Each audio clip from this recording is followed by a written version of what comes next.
Hi, everyone. Thanks for tuning in to the DMZ America Podcast for Thursday, December 11th, 2025. Coming to you from the left, I'm editorial cartoonist Ted Rall. And I'm editorial cartoonist Scott Stantis, coming to you from the right. And joining us today is animated editorial cartoonist, colleague and friend, Mark Fiore, and Pulitzer Prize winner, and many other accolades. Mark, thanks for joining us. Hey, guys. Thanks for having me. It's great to see you. It's good to have you. So, And it's good to be seen. Yes, likewise. We'll keep that going. Let's keep that going as long as we can. It's like George Burns, how he used to say, like, it's good to be here at my age. It's good to be anywhere. That's right. The more we quote George Burns, the sooner we are to the end, I think. Sadly. Indeed. So, all right. I am going to try to show our work throughout this thing. So, bear with the logistics here. But anyway, so Mark, why don't you fill us in a little bit? Mark, you made your name as, a bunch of editorial cartoonists, including some pretty high profile ones like Pat Oliphant, tried to bust into the world of animated as opposed to static editorial cartoons. But you're the first one who really made a career out of it. You've had a really, you've made a huge impact. You're the first animated editorial cartoonist to win the Pulitzer Prize, only one of a few, right? It's just you and maybe one or two others. Part of Ann Telnis's first Pulitzer packet, if I remember right. I think she included animation in that. Mm-hmm. But there was that weird, not to get too into the weeds on the rules of submitting to the Pulitzer, but there was a weird time where they didn't accept it. And so how do we feel about swearing here? Are we okay? We fucking swear. We go fucking crazy. The FCC is not going to shut us down yet. No, but that's going to happen. No, I sent about, I would say, 5 years of fuck you submissions to the Pulitzer when they didn't accept animation. Yeah, and so every year I would put together a packet of my animated work, send it, and then about, I don't know, like a week or two after, I would get a call from Columbia, and they would say, hello, is this Mark Fiore? And then they go, yes, this is Columbia University. And, and my heart would go pitter patter. And then even though I knew what was coming, and they would always say, do you want us to send your submission back, or should we just destroy it?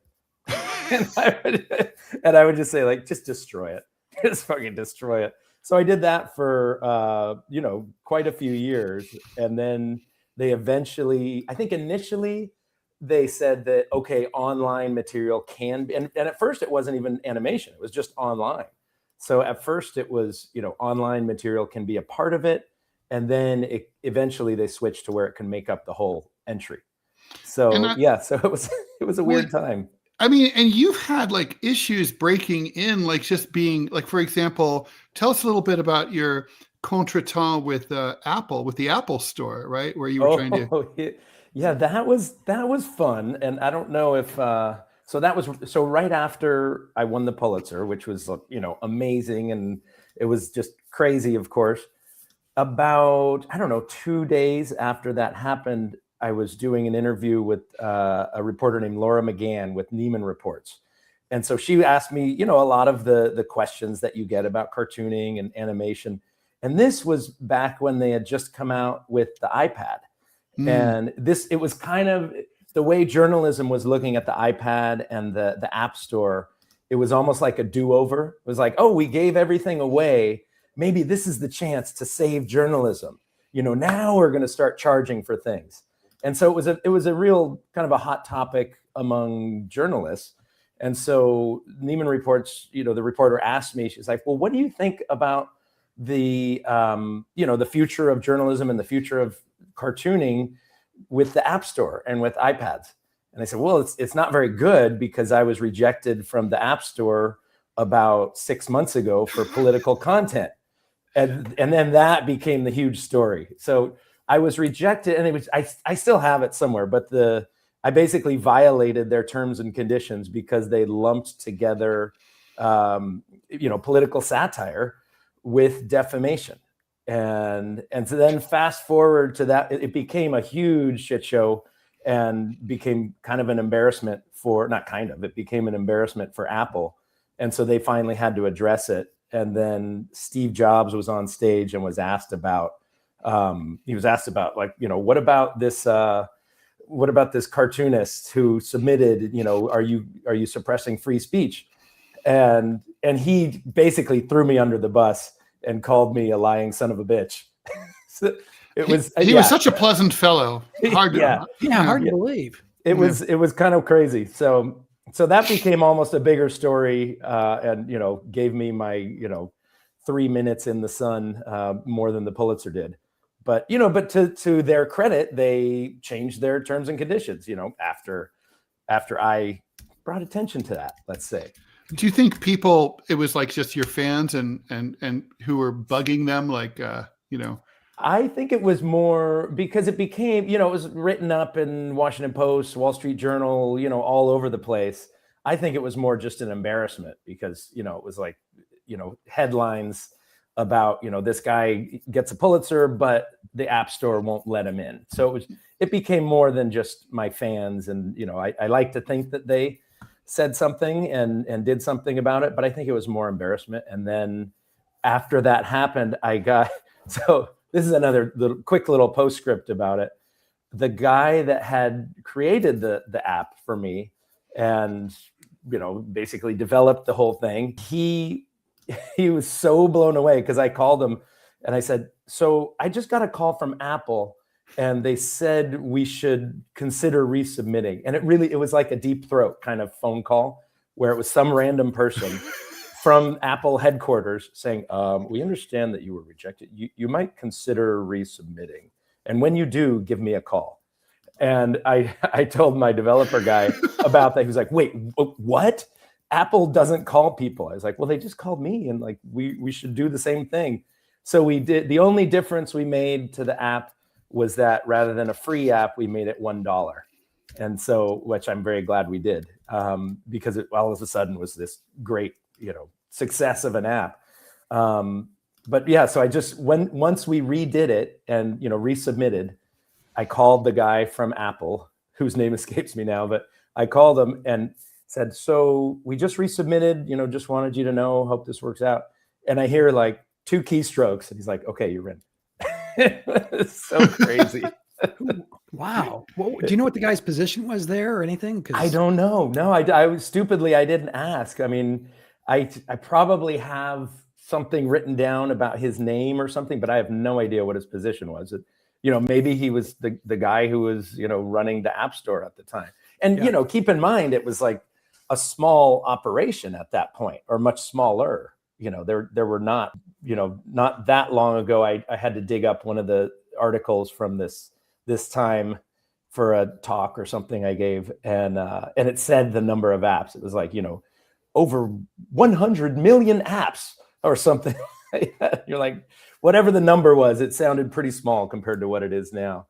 But yeah, it was kind of nuts. And it was a precursor to a lot of the stuff that happened later. I mean, I'm sure both of you guys have gone through the ringer in the world of social media where something gets blocked for one reason or another. I mean, now the wheels are kind of off the wagon, but it's like, what dial are they going to turn? It's like, is the dial going to be, is it post 2016 when the whole Russia investigation happened and, Russian agents were buying ads on Facebook? Is it that when they try and push back against, locking down things like that happening, or when they decide, they meaning Meta in this case, or does it change to something where they completely let the doors open for anything, once Zuckerberg becomes a full-on right bro? So I'd be curious experiences that you guys have had too in that world. I've only become, the thing that's most aggravating with social media when they get pissed off at a specific cartoon. I don't do animated cartoons. Yeah. I do the old school stagnant stuff, is they misinterpret what you meant. Yeah. And back in the day when you'd get the letter or you'd get a call, inevitably, you'd be able to at least tell the person, here's what I thought, what's the thought behind the cartoon. And more often than not, the person on the other end of the line would say, I know what you meant. Well, it's like, okay, well, obviously we can't have a conversation because you're not in here. Yeah. Right. While I do live in here. And so now with social media, it's just, that I know what you meant, but multiply it by 100,000. Yeah. It's just, it's exactly. And so that happens more often. I'd be fine if they got pissed off at the crux of the cartoon. Sure. Yeah. Absolutely no problem. Yeah. I don't like this. I like that. But yeah, for my purposes, my experience, Ted gets a lot more love than I do. Yeah. Yes. Seriously though, one of the things that's afflicting me, I think, is afflicting all of us, and people and all other political cartoonists and creators of political content, which is to say, on Facebook, for example, they have an overt policy of throttling political content, right? Yeah. They've announced it. We will minimize it. Like, you can post it, but no one's going to see it. So if I post a picture of my cat, I have 7,000, Facebook followers. So I get I'll get like hundreds and hundreds of likes. They love the cats. They love the cat. And granted, the cat is far more attractive than my cartoons. Oh, yeah. But he's a very good looking cat. Yes. But this is amazing. But seriously, it doesn't even matter whether you're left wing or right wing or whatever. The fact is, you're just not going to appear on most of these platforms. X has gotten a little better. It's one of the things that has improved under Elon Musk. It's not the content's not a throttle. And I personally have this thing going on, tech bro thing. OpenAI hates me. So if you ever if you put my name into ChatGPT, it literally is like, does not compute. Does it break it? It breaks it. It literally says, like, I cannot answer that question, is what it says. Yeah. Ted did a column. Interesting. You can just say, who is Ted Rall or whatever. Ted, it was a year or so ago when you did the column. He asked ChatGPT, tell me about the relationship between Ted Rall and Scott Stantis. I thought it would get into the gay sex stuff. No, did that come up? That was consensual. But the thing goes on for paragraph after paragraph of how Ted and I hate each other. Interesting. I accused him of plagiarism, and we were both finalists for the Pulitzer 2 years ago, which came as a surprise to both Ted and to me. and that like our nominations had been taken away from us as a result of this ferocious feud. That's colorful. That's some I've never raised my voice to Ted once about wine. or charcuterie, but never about politics. And we couldn't disagree more on everything. Of course, yeah. It was hilarious. That's crazy. That's some. I wrote about that for the Wall Street Journal, and they wrote the headline, as that's usually how it happens, right? Yeah. And the headline was, ChatGPT libeled me. Should I sue? So I'm sure some corporate lawyer, basically was like, just block him. Just block him. Like, we don't need that word there at all. So they blocked me at the IP level personally because I had an OpenAI account. I can't use ChatGPT. Oh, so you can't use it anymore? No. I guess I could create a fake identity and log in from just use Scott. Another computer, or maybe I'm just on Grok, right? So, but the other thing that's fascinating is it literally made up stuff that's objectively about me. So, for example, I'd be like, name the title of one of my books, and I say, who is the author? Which cartoon is the author of that book? And it literally gave the credit to someone else. Really? So the book exists, but it wiped you as the author. And I started doing some research on this, and obviously I'm not the only person this has ever happened to. The legal commentator, the right-wing guy, Jonathan Turley, he's one of them who's also blocked from ChatGPT. And it just this was like all those tech companies that say, like, we're here to make the world a better place, and you don't want to make a profit and all that. And it's like, and also the idea of trying to make it more accurate. Yet they're from what you're describing, they're making it less accurate because they're turning the dials just like Facebook does with the algorithm, for years and years. Yeah. So it's still, it's. Have you guys ever tried like, and we all have, because we have egos. I know that'll shock no one. But put in like draw Donald Trump driving a convertible off a cliff. Well, Oh, well, Oops. come on, 3 times a week. But Trump like trying to climb a grease pole, but do it in the style of Mark Fiore. Oh yeah, totally. That comes back looking like it was drawn by some children's book author in Southeast Asia. Yeah. Well, and when they first came out, it looks like it looked like it was trained on, when it was a big deal when DALL-E kind of rolled in with ChatGPT and all that. And then they had they had 4-panel sequential cartoons, and they said, now you can do cartoons. And the first I looked at, I was like, oh my God, it's like hocus pocus. Something about like the line and like the round heads. And I thought the 6 or 7 fingers on a hand were kind of yeah. Although that's polydactylism improved. Isn't a problem. It didn't hurt Anne Boleyn any. That's improved, but it's but yeah, Scott, in answer to your question, I mean, that's the first thing I did, because I mean, I'm in a slightly different world, because in doing animation, I'm always looking for, production shortcuts or improvements, however you want to say it. And so what I was trying to do, and am trying to do still, is to train a model based just on my work, because the idea of that is not only are you avoiding the plagiarism and theft angle, but you're also making it better because trained on your work. And it, obviously that doesn't address the ethics, or whether it's ethics or just a cartoonist debate about, are you cheating because you don't draw every single frame of this? Like, I probably wouldn't do that if I was a single panel cartoonist, but like you look at The Simpsons or any animated production, it's like they're always pulling backgrounds from other episodes, and I already do that. Sure. So it's like to me, I was. Do you remember Spider-Man, not Spider-Man, Speed Racer, where you'd see the same background going around and around and around. And exactly. The speed, you just see a loop. Chim was always in the trunk. That's right. That's right.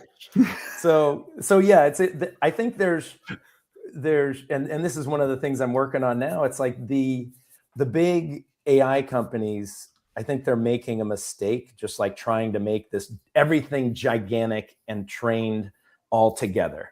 Because then, someone who's a cartoonist, you see it like it spits out mush that all looks the same. And I think probably the better answer is to focus it more.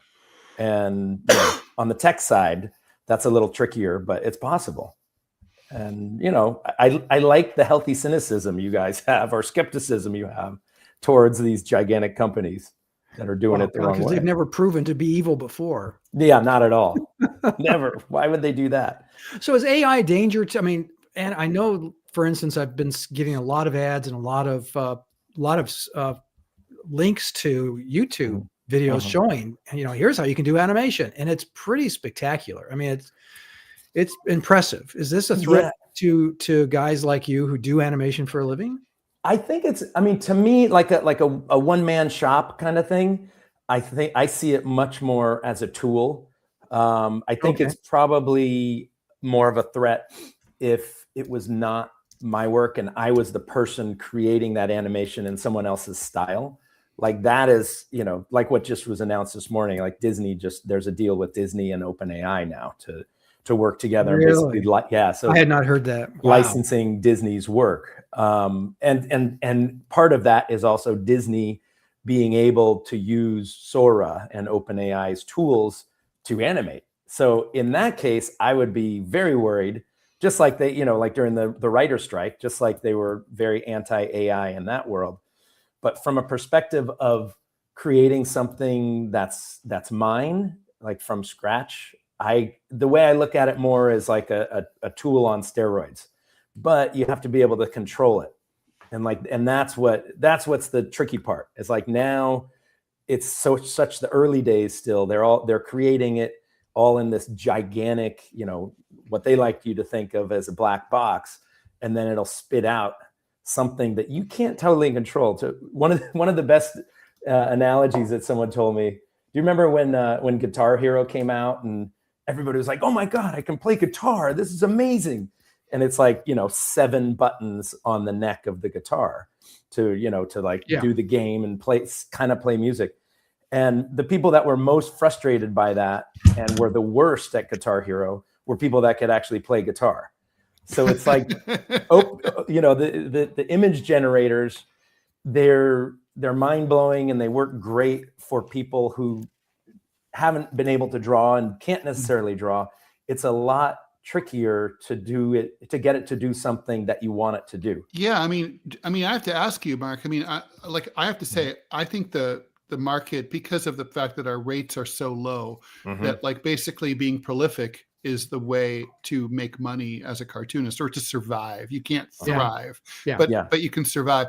And so love to be able to feed in a bunch of my characters and backgrounds into an AI platform, and then tell it, using my characters, hey, show, Dick Cheney in the afterlife, it's twisting on the devil's fork, but cheering Venezuela, but you can't do that. You literally, there's no way to do that yet. And that's, I won't get too, sales pitchy here, but that's the exact thing that I've been working on.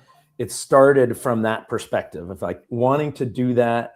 For me, it came from kind of like you're saying, Ted, it's like to be heard and the speed that things turn around. It's like, I'm creating animation at a crazy fast animation speed, which is, 2.5, 3 days, but that's like an eternity now. And so for me, it would be great to be able to turn something around in 15 minutes after it breaks. Exactly. Like, Alfredo Kilmar Garcia just got ordered out. I do a cartoon about it. Do a cartoon right now. Yep. That could go viral. The other thing too to think of is like, the bad guys, whoever those might be to you, they're cranking stuff out super fast. Oh, so yeah, it's they sure fucking are. Yeah, they really are. They're, Stephen Miller or the right-wing Trumposphere, they're very good at AI, and they're going to crank that stuff out. So it's like, we can't just rely on the craft as much as I would love to. And like, really I wish I had a team of animators and a huge studio to really take the time to, make this amazingly beautiful work. But no, it's like, I have a mission and a reason to crank this stuff out, to like push back against disinformation. So Mark, that's fascinating. I just wanted to jump in and applaud Mark here, because briefly, there's a thing in Chicago they launched, Amazon Go. I'm not sure if you have it in San Francisco. It was literally, and the technology is still there, and some stores still use it. You walk, you get the app, you walk in, boop, and then you just grab stuff off the shelf, put it in your pocket, put it in your backpack. It was fabulous. I loved it because, let's face it, no one enjoys the checkout experience at a convenience store. No one. I don't know. I was reading that 27% of people who use them steal. So they're enjoying it. Oh, no, it's great. The self-checkout, that's another issue. The self-checkout, like at Walmart and stuff, Walmart has lost a vastly larger number than they thought. They thought they'd lose it due to people screwing up the process and stealing. They thought, okay, that's going to be a 5% bump. It was something like a 30% increase, because you literally can just walk out with stuff. Just walk out with it, yeah. See, but the Amazon Go thing, Angela Falala says that like she's arguing with me and saying that like you can do that. I don't think that's true. What I described. Have AI create images using a specific cartoonist or artist style. Like for example, you can't have like. I don't think so. Oh yes, you can. No, not like us, not like me at least. It depends. I mean, it's possible, and I mean, essentially, you can do it, but you've seen. I don't know if you have seen, but there's cartoons, side by side, like that article Jack Oman wrote, where someone is taking, his cartoons. There's different ways to do that. Like in some cases, you have to feed the true cartoon in, and then say, okay, make this in a slightly different style. So it really, it's not like creating it from scratch. It's basically, it's like putting a filter on it. It's like you say, put the crap AI filter on Ted Rall's cartoon. Like it could totally do that.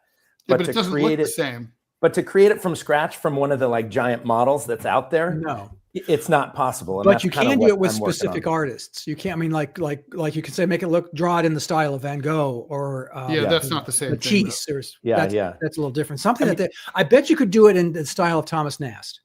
I bet because they would view that as in the public domain. And well, have you noticed that? And I think this is based on what it's trained on, but all the ones that are like pumping out, the garbage political cartoons now, they all have that like sepia tone with the paper. It's all like, you can't make them look like your own is my point. No, currently you can't. You can't, but you can. I mean, and that's because it's trained on too much, and so that's what I'm trying to do is like, it's basically like create a bucket of my work that's like, or you make a bucket of your own work, like pile up the files of cartoons that you have. Mm-hmm. And then you have a separate bucket that's like all the photographs in the world. So it knows like what the world looks like. Mm-hmm. And then you combine those two. That's like kind of the simple version of like what I'm trying to create. And what you created is proprietary, or are you going to? Yeah. I mean, currently, but we're still, I mean, so that cartoon you flashed for a second, Ted, the background in that. Here, let's show that. You don't have to run it, but I do want to run it here. Okay. So here we go. Let's just run it. I'm gonna have to click it in here. Let's see. I think I have this muted. So let me. Anyway, keep an eye on that background behind this big guy. That is generated.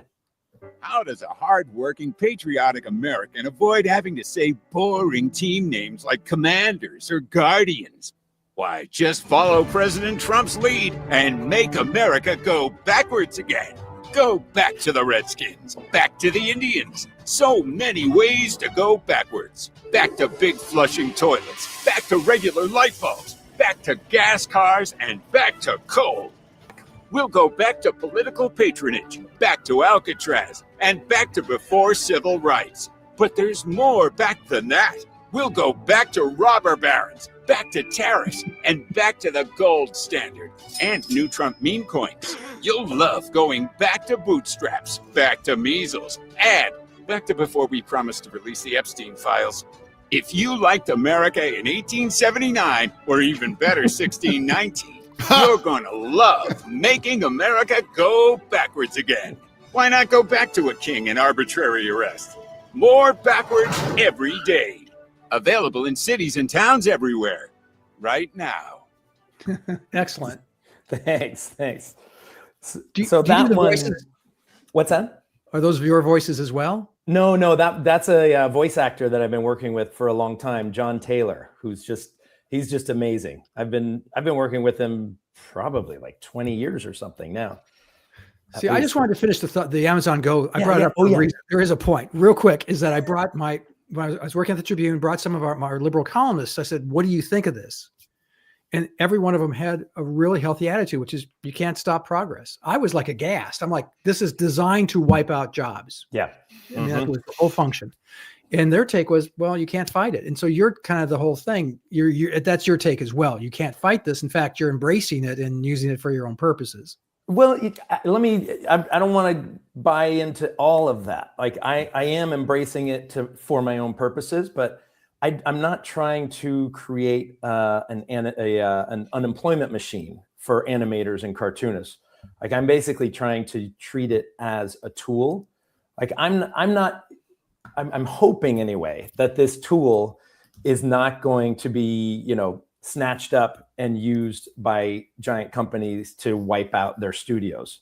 It's not that. It's more that those studios would use it for like the grunt drudgery work. I mean, they've already farmed most of that out anyway, so isn't that sort of the inevitable consequence of creating what you're creating? Because let me, again, I have some friends, Ted knows them as well, producers in Hollywood, and they're very interested in using AI generated, CGI generated actors. In fact, their thoughts were guys like Tom Hanks is instead of being in the film is just going to license his likeness. Extras, the thing SAG-AFTRA was went on strike about was you're an extra in a film. And one of the things you have to do is wear that black leotard with the little white balls on it so they can scan you. Yeah. And all of a sudden you're going to be in the background of a film that you never appeared in and you're not getting paid for. And they're already using it for voice, like the 11 Labs just released, like they have, I forget what the actors are, but they dove into like a bunch of ones that are, long dead, so it's like, use, Greta Garbo's voice, it's like they've trained on that, but then there are also some, living actors who've signed deals. So I think you're going to start to see more of that.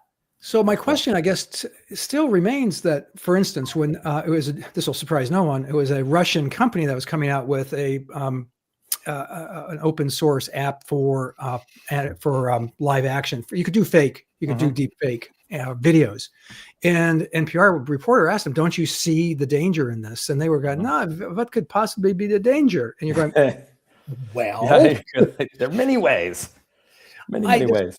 I think embracing the technology, which you've done, which is smart, but I think I don't know that if it gets out into the ether, that big evil companies that want to save tons of money off of paying North Korean animators to do their, because that's got to be a huge expense. Yes. But do you see where I'm going with it? I'm not saying don't do totally. it. I'm just saying I'm actually applauding the fact that you're embracing it and saying, instead of dinosaurs like me saying AI is going to destroy everything that we hold sacred, which is probably going to happen. That's true. Yeah, that part. But there's nothing we can do about it.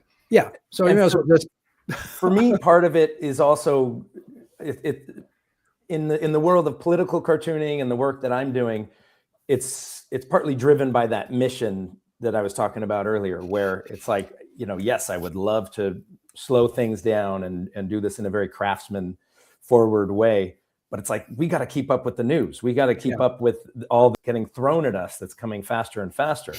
And there is something to be said too.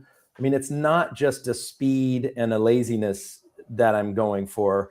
It's also, there's certain things that I couldn't do. Like in that cartoon you just showed, this is a very small example of it, but in the background with the Gilded Age shots where it was like sepia tone guys, the buildings behind there, they're pretty intricate, and those were generated using my style. And, that was like a huge time saver that, that probably saved me and also allowed me to do like a neighborhood. Like if I had been drawing that, I probably would not have done an actual neighborhood of houses. I would have done like something simpler.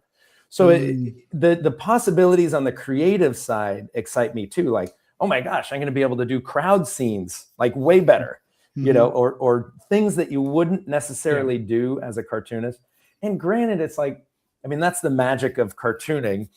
Even think of, editorial cartooning, yes, but like think of like a super simple line of like a New Yorker style cartoon, where it like, there's a very simple cartoon shorthand way to show a crowd. So like we've already had that all along. So there's certain reasons where it could be helpful, and there's certain reasons where it's unnecessary. Like basically I'm trying to look at it as not binary, as something that is a tool that we can use. It's like, you could do terrible things with Photoshop, like remember, I forget who it was in I think the 2016 campaign. And there was some promotion thing or some meme that, Trumpies did. And it was like Stars of David, like around Hillary Clinton or something like that. And it's like, okay, yeah, that's bad. That's using Photoshop, and the way they did it was in a terrible way. And I'm not going to argue like a tech bro and say like, oh, it's just a platform. I don't know, so there's Nazis on there. So what? It's like, I am going to try and keep control as much as possible along the way. The other thing too, that's really interesting is that even though please don't block me at the IP level though. Yeah, oh no, it's already done. This will be our last conversation, Ted. I figured that. It's been nice knowing you. Consider it done. But the other thing that's super interesting is that these guys, meaning the big tech companies and big AI models, they basically want people to think that they don't know what's in it. And that, it's all just like, oh, it's all just automatic. Like, we don't even know how this thing works. So, you've probably heard that, and they call it like a black box, and then it makes amazing things and just, enjoy it. It's like, that's kind of what they push. But one of the things that we figured out how to do, and I want to do this report with both of you guys sometime. We have figured out a way to actually see inside those models and see inside the data sets. So we could see, like, okay, is it trained on Scott's work? Is it trained on Ted's work? Really? It's pretty so cool. Is this how in the big law, I forget the lawsuit against that company that scraped all the books. That was OpenAI. With Scott, by the way, I don't know if they got any of your books, or Mark, any of yours. Did yours get sucked up, Ted? Yeah, they got half a dozen of my books. And so did you get a check yet? No, I'm apparently going to get about 18 or I don't know, 21 grand or something like that. Great. But the point is that, like, is that how it was determined whose books got scooped up? In that case, they didn't use our stuff, but I don't know how the actual settlement for that case, whether I'm sure they brought in expert witnesses and, tech people who could figure that out. But yeah, it's essentially like that, but it's for, like, that was a huge class action. Yeah. And what I'm trying to create, and what we actually did a test with Rob Rogers, which was pretty fascinating. But we're basically trying to create an easy way for individuals, like people like us, to find out, who's taking your work, and then what's the next step you can take to that. It's like, can you send a takedown notice? Are you worried about enshittification? Like, for example, you mentioned Photoshop. In the early days of Photoshop, and I was as guilty as everyone, it's just like, oh my God, gradients, like drop shadows gone wild. Yes. All sorts of shit you don't need, basically. And now we all know, totally. Like, we color enough, no more, no less. We don't do gradients unless you need it. Are you worried about that with AI and its effect on the art? Oh my God, yeah. I think it's already happening. Like, you can already see it. And I think the most we can do is our own work. And, like, yes, I'm not going to use a bunch of like back to Photoshop and, like, when 3D stuff first came out, like, no, I'm not going to do a bunch of 3D orbs just because I can. I think that's more up to the individual artist. It's like your work is going to look shitty. Or there will be a process maybe where that happens, but then naturally people should stop doing it. It'll settle out. Like, my rule of thumb has always been to try and keep my work from looking computery. Like, when I first left from the world of, drawing and newspapers, when I left that world to start animating, I still wanted that, like, brushy, cartoon line. And, and I didn't want to make stuff look 3D, and, so I kept it flat, kept it looking two-dimensional. But yeah, it's definitely, there's going to be there already is so much bad stuff out there, and you can just, you can Lord see knows. It in that world. And that's a dilemma. And I don't have the answer for that. Like, there is going to be an enshittification just because everybody can do this stuff. It's kind of back to the Guitar Hero idea. Let's look at a couple of Scott's cartoons. And I would love to. This is part of what we do these days. I love it. All right, here we go. This is Scott's cartoon for Smirconish this week. Here we go. Layoffs highest since pandemic. I'm sorry, I have to read this, Mark. This is for our audio subscribers. What do you mean not high enough? And so we got the Congress, which of course is preposterous, and just passed a nearly $1 trillion defense budget this week for fighting an enemy. They still can't tell me who they are, but they're in boats. We actually had Steve Kelly on the podcast a couple episodes ago, and I was thinking, how would Steve draw this? So I kind of was, you can see the influence. Oh yeah, no, for sure. It's just two simple images and very one simple. line. I like it. Let's do another one of yours, Scott. Really, that's an animation. All right, here we go. And this is there we are. Well, oh wait, that's not true. That's the same one. Trick pony. Apparently, I just keep doing the same damn cartoon. Here we go. Great every day. Oh, that's nice. This took a while to draw. That must have been fun. The brush, the pen work's a little thicker than I wanted it. Anyway, but that's my own complaint. It gets a little muddy for me. We've got a finer pen point, but this is the J. Pritzker Pavilion in Chicago, and architect Frank Gehry passed away. The creator of the the one you're probably more familiar with is the Guggenheim Museum in Bilbao. Am I saying that right? In Spain, but he did in Millennium Park. He did the stage there, and you can see the stage down there, and there's someone taking a bow. It says "Bravo, Frank Gehry, bravo." But this thing, if you've ever lived in Chicago, this piece and that pavilion in that area is just magical places in Chicago. They have in summer in Chicago, the world just opens up. Yeah, and they have concerts and restaurants throw tables and chairs on the sidewalk, and they have concerts, 2 or 3 concerts every weekend. And that system, if you can see the drawing again, you see above the Millennium Park. I don't know why I'm telling you this, but it's just fascinating. No, it's cool.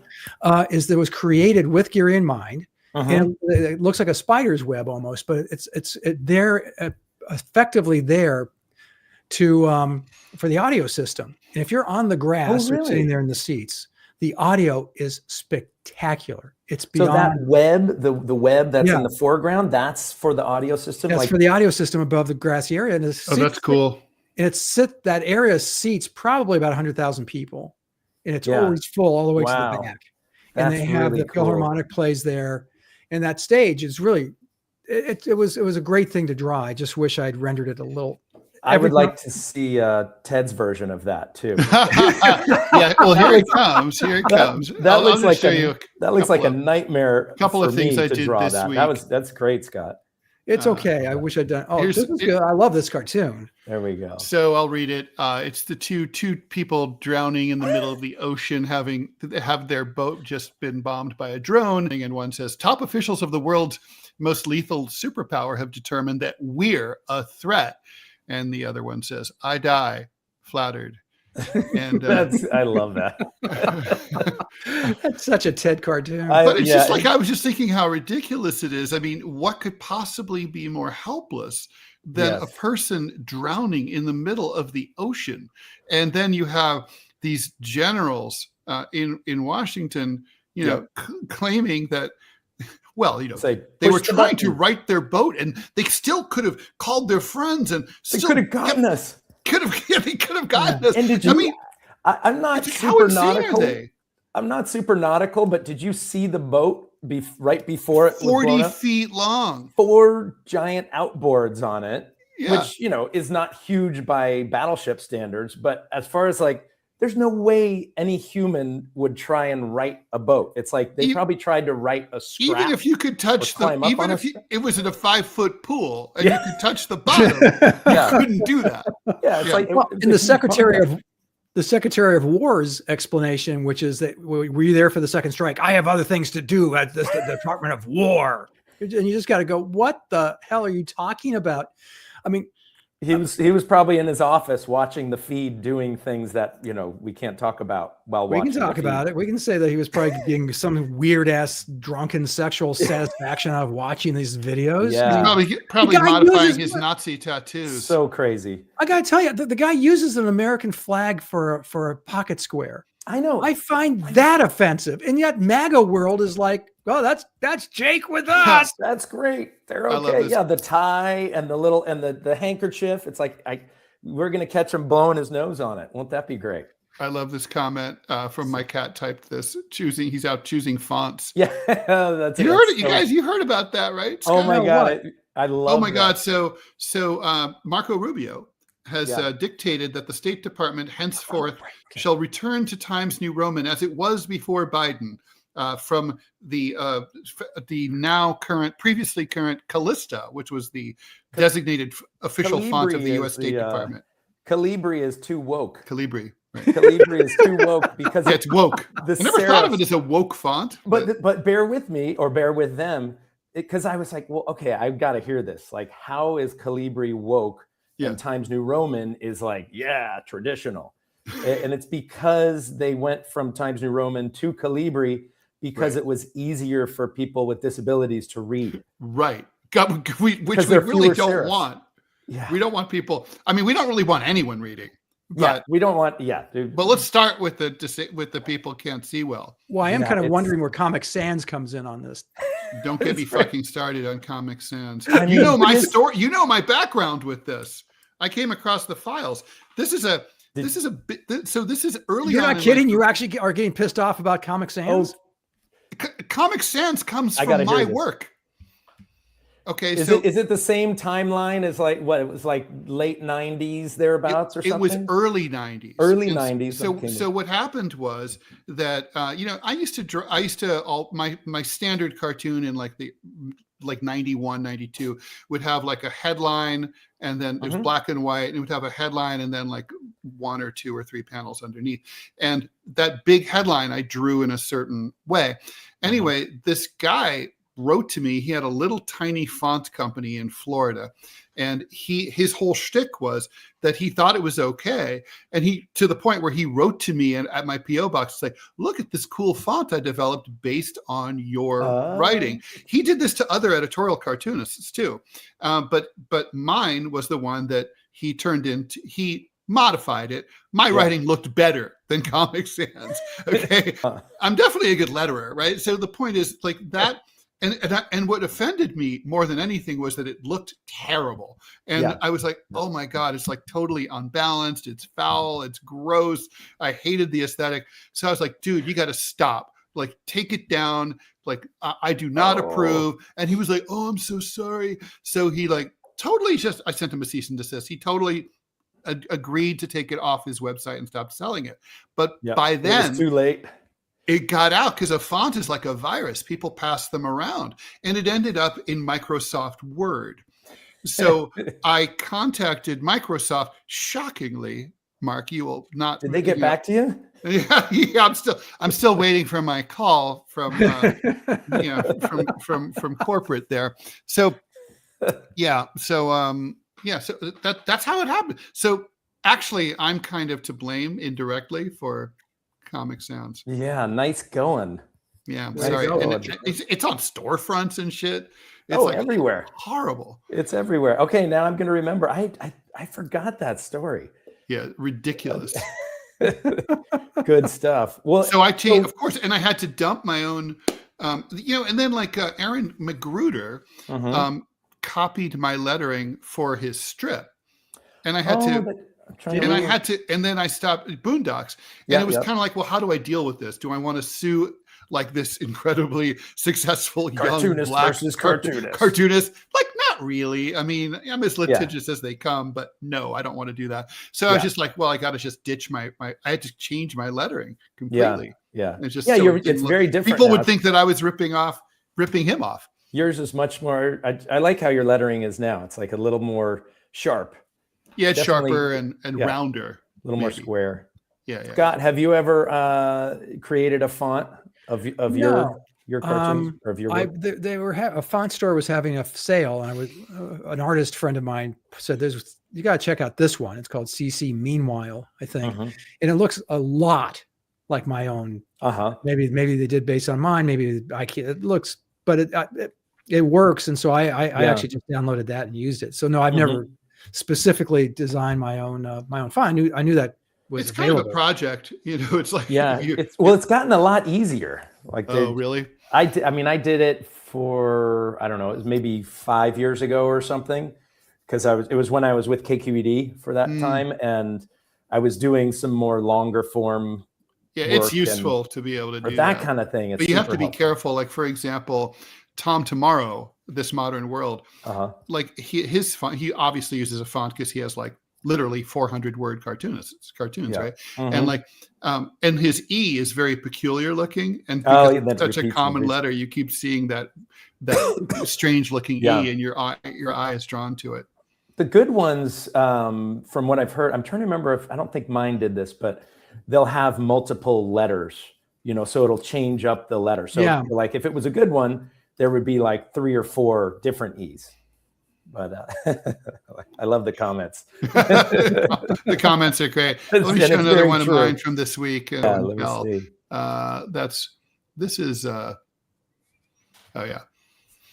So it's Trumpy's meeting in the cabinet room. there's a problem, or maybe there isn't. Either way, we're going to solve it. Since there's no consensus, we'll do it illegally. By the time the courts rein us in, it'll be too late. Done deal. Not that the voters will ever know we did, because there's no real news left. And Trump goes, and this is what democracy looks like. Love it. And Hate I it. mean, Oh, I like my favorite is the boards windows. the boarded over the windows, just because there's no transparency anymore. Great. I love that one. And everyone's okay with that. We're living in the damnedest age. I mean, I've been doing it 5 years, and none of the rules apply. Mm-hmm. None of the just like common acts don't apply anymore. And it's been frustrating and very difficult to navigate. Not to get too meta here, but when you introduction, left and right, it's like, Scott, I don't see you as like right. I see you as sane, and right is like way over there now. Oh no, it's the right isn't right anymore. Right? Yeah, that's the thing. It's like the only degree I actually have, the only degree after high school, is from the California Republican Party Campaign Management College. It was an intensive course that I took it, and I graduated. But everything I learned in that, and this was back in the late 70s, going into many of the guys attending it were with the Reagan campaign. And so all those rules, all those, like, here's the paradigm, here's how things work, here's the scandal, here's one of the things they did was late in the campaign, you don't sleep. And so they had a no sleep 48 hours where we literally got to sleep like 2 hours. And then they hit us with a scandal. And the scandal was your candidate was found having an affair. Oh God. Nowadays would be like, who cares? That's going to go huge on TikTok. Let's go with it. I mean, the vice president has his hair mussed by a widow. I mean, good Lord. And that's just Jake with MAGA world. It's so weird. And so cartooning this, and we can get into the weeds of this too. I was conservative. I worked on the Reagan campaigns in 1984. I mean, I was a hack. I drove shit around. I wasn't a strategist or anything like that, but I also campaign managed some campaigns myself, worked on some campaigns in Southern California. All of that, is to say that, I had some pretty strong, conservative Republican bona fides. I have some strong libertarian bona fides as well, which still apply. But the conservatives, there's no such thing anymore. Conservatism is strictly, only, specifically, and exclusively allegiance to a single individual. Period. Anything past that doesn't apply, doesn't matter. And they're not, so this administration is not conservative. It's the reason I've talked to Mike Ramirez about this. We agree that conservatism isn't what it used to be. And that's why, I introduced myself from the right, but you're right. You're correct. I get shit from editors all the time. Why don't you do more Trump stuff? I do Trump stuff all the time. I think he's a flaming asshole and a terrible president. And that's a good way to look at it too. It's like, once you realize that it's a cult, and then it's not, it's not conservative. It's not Republican. It's a freaking authoritarian cult. But aren't we have cartoonist cults though? I mean, and I don't mean that to be facile. I mean, when you have, for example, the way Democrats behaved about Joe Biden and his mental state, it was cultish. I mean, they were telling us, kind of like Trump is spending this week telling us the economy's awesome. Don't worry about a thing. Everything is awesome. Exactly. I mean, it's like very similarly, we were told to don't believe our lying eyes. Scott and I have been sitting here ranting since, we ranted for 4 years. Like, look at him. He's a dude senile. Democrats are like, you're ageist. What are you, a fucking gerontologist? Who are you to say that? I mean, to me, both parties are cultish in that, like, there's no admission, like, okay, yeah, you're right. I could have done this better. And, I can see that. I'm not going to go all the way there with you, but I could say cultish. You could describe it maybe as cultish, but who is the cult leader for the Democrats right now? That's where they don't have any leader, cult or otherwise. See, so there it's not a cult. And I see what you're saying with Biden. It's like, the inner circle, which, was later thrown under the bus for hiding his his failing health And should have his been dementia. Yeah, exactly. And that's awful. And led the Democrats to defeat because exactly. of it. I think there were more people. I guess maybe we could, if we want to make a comparison, don't you feel like there were more people questioning Biden even then, when you guys were shouting into the wind, than there are people in the Republican Party questioning Trump? Like it's much more locked down with Trump. Well, I can tell you here where I live in Alabama, where, guys at every level, I was approached to run for state legislature here just about the time I was offered the job in Chicago. So one was better. And so for 10 years, but I came back and had lunch with a friend who's a big Republican operative. And I asked her, I said, is that offer still open? Is that opportunity still available? And she goes, can you out Trump your opponent? I go, oh God, no. I go the opposite. She goes, you'll lose. Yeah. That's a state legislator in Alabama. Will be primaried or denied by the voters. Right. That's where the party is. It is cultish. And you're right, Ted, you're right. I mean, the behavior, and I've seen more and more, and you guys tell me if you've seen this, if you agree in your careers, of a cultish adherence to the candidate. That is, it started with seemed to me with George W. Bush. Yes. Oh, he's actually behind closed doors. He's smart. He's brilliant. Yeah. He's the best. No, he's articulate. Yeah, and then Biden, we were told the same thing. Remember Karine Jean-Pierre saying, like, I can't even keep up with him, with Biden. He's like a human tornado. Which of course, he's like Dolomite. If you're smart in public and in private. Yeah. It comes across. It should come across. And so not to mention if your job is talking. The allegiance to one of the greatest presidents, I'm going, well, that I don't think history is going to judge him that way. He's obviously transformative for obvious reasons, but in terms of accomplishments outside of Obamacare, I would say that the soup's pretty thin. But oh my God, he was the greatest. And then of course Biden comes along, and I mean there are people who I respect who will defend to the death Donald Trump.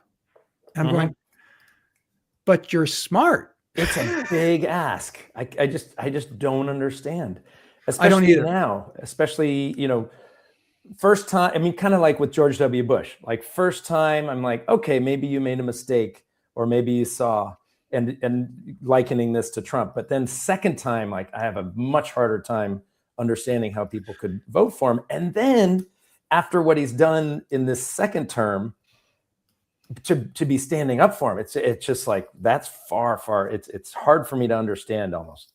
Because he still said, I think part of it is, and I got this the other night. I was with a friend here, and who supports him, and it's really this whole owning the libs, and which is like, and let's face it, the Democratic Party, and Clinton started it. It started under Clinton, told the New Deal coalition to go fuck itself.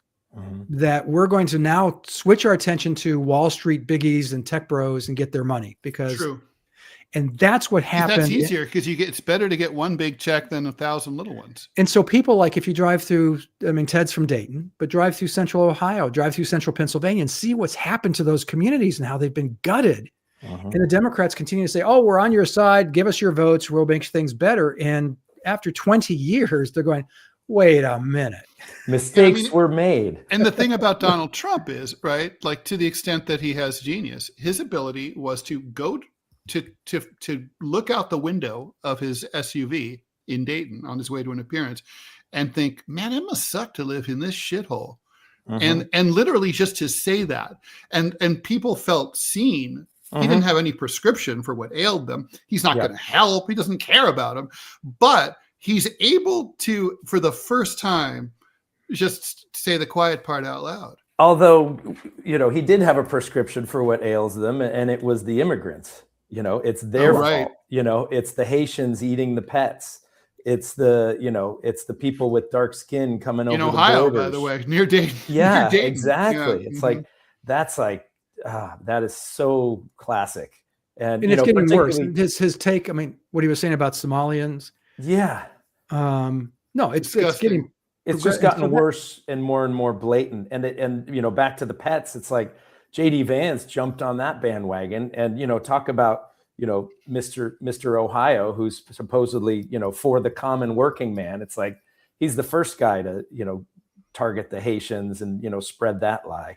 So yeah, it's pretty. It's been fascinating to see his evolution and to see Republicans. Most of my Republican friends despise the guy because they see it's almost. Do you remember back in '88, George H.W. Bush, running to succeed Ronald Reagan, and so many in the Republican Party did not trust him.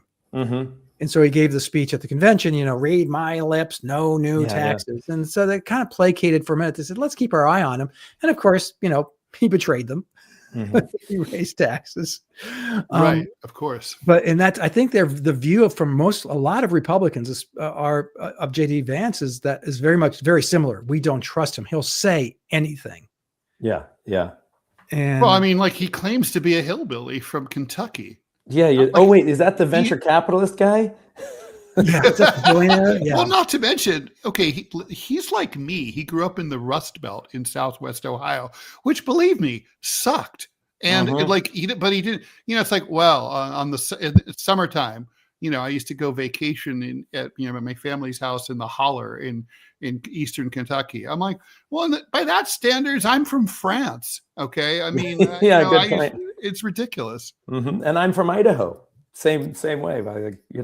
But that I think there is something, and I'm not saying this to stick up for J.D. Vance, but there is something to be said for having that exposure, like you with France, me with Idaho. Oh yeah. J.D. Vance, like it inspired him to write a bestseller, and then suddenly turn into some crazy weird monster. Coming full circle back to the AI world, it's like I think that's one of the places where image generation has excelled, and that's with J.D. Vance. Like there's just, I'm sure you guys have seen some of the big chunky J.D. Vance, videos, and just there is satire that's potential out there. Oh well, the fact that he's a werewolf, Yeah, exactly. He's our first werewolf vice president. So that's right. That's very true. All right, well, so I just wouldn't want him over at my house and sit on the couch. Oh yeah, or near it. You'd be lucky if he sits. Yeah. You walk back in the room and the lights are dimmed and there's romantic music going. Also, don't leave him alone with your wife. Well, I'm not going to be dead. Especially after you're gone. Yeah, exactly. Especially after you're gone. Yeah, exactly. Oh man. Not creepy. She's not plenty of material. Not gross. She's not gross at all. Anyway, Mark, thanks so much for joining us. Yeah, thank you. It's been a full hour. It's been a fun hour. It's good chatting with you both. Great to see you guys. Definitely. Yeah. So keep in touch. Where can we see your work? Will do. Likewise. And you guys keep up the great work. Well, where can we see your work? Oh, sorry. Probably the best place now is on Substack. You can find me on Substack, and because I'm updating that more often than my own website, which is markfiore.com. So that tells you a little something about the distribution change. Indeed. So stay tuned. You're going to now hear, as we have our closing credits, the audio entertainment portion of the show in which Scott sings along to the closing credits. I have a new grandson he's just turned 2, and he has his favorite song, which we have to listen to roughly 6 dozen times between the time we pick him up and bring him to our house. So I will sing it for you now. Bus go round and round, round and round, round and round. All the wheels on the bus go round and round, all through the town. The windshield wipers on the bus go swish, swish, swish, swish, swish, swish. This goes on for a long time. I apologize.